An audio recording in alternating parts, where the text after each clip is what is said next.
Welcome to Daily Sunr editorial. Desk let others know your thoughts in the comments section. And don't forget to share, like and comment.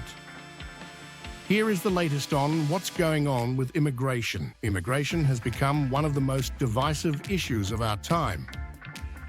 From the streets of London to the clinics of Johannesburg, ordinary people are being caught in the crossfire of heated debates about who deserves access to public services. Recent events in South Africa reveal striking similarities to demonstrations already familiar in the United Kingdom, and they raise urgent questions about justice, humanity, and the future of social cohesion.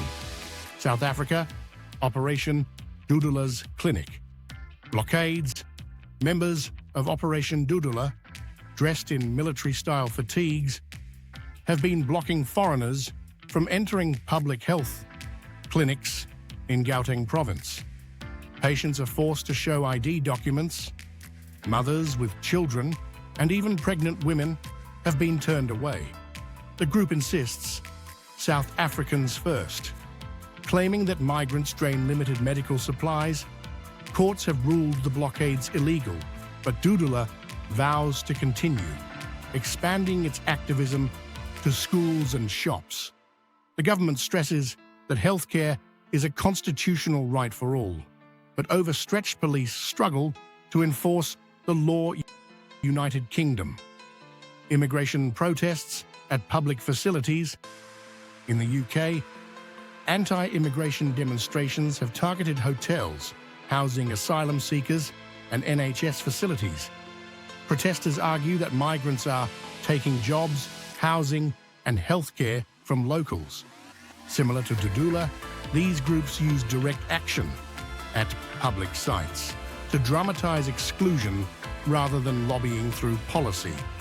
The rhetoric of locals first mirrors South Africa's clinic blockades, showing how protest tactics cross borders.